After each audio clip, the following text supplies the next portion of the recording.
Bismillahirrahmanirrahim. Assalamualaikum warahmatullahi wabarakatuh. Alhamdulillah, alhamdulillahilladzi amarna bil adli wal ihsan.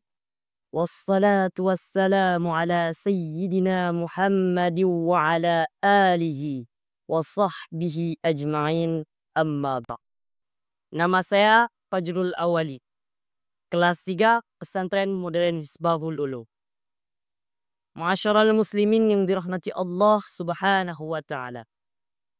Masa muda merupakan masa yang penuh dengan harapan, penuh dengan cita-cita, dan penuh dengan romantika kehidupan. Dari masa muda kita berusaha untuk mendapatkan kepribadian yang baik. Tapi bagaimana kalau generasi muda yang hanya memikirkan kesenangan belaka? Generasi yang kecanduan narkoba. Narkoba yang menjadi raja di atas pemuda. Narkoba yang menjadi pengendali bagi pemuda. Oleh karena demikian, tergugah hati saya untuk mengupas sebuah syarahan dengan judul Narkoba Penghancur Generasi Muda Bangsa.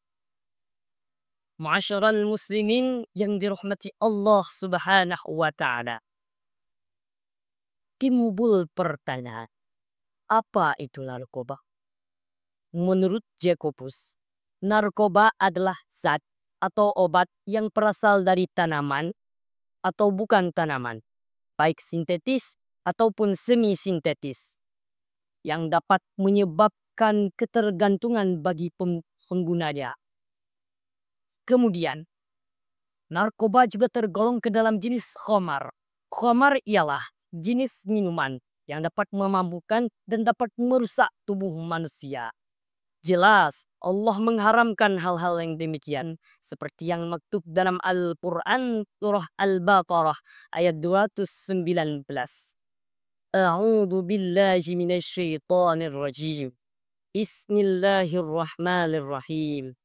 يسألونك عن الخمر والميسر قل فيهما إثم كبير ومنافع للناس وإثمهما أكبر من نفعهما صدق الله العظيم.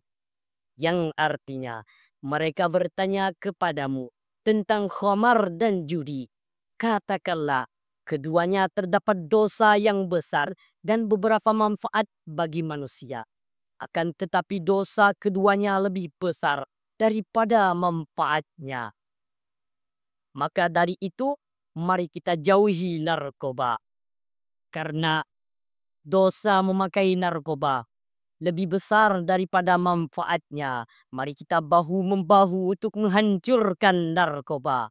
Mari kita cetak generasi yang bebas narkoba, sehingga terciptanya baldatun thayyibatun wa rabbul ghafur.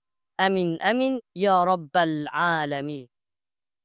Mungkin hanya ini yang dapat saya sampaikan, lebih dan kurang saya mohon maaf. Hadanallahu wa iyyakum ajma'in, wabillahi taufiq wal hidayah, waridha wal inayah.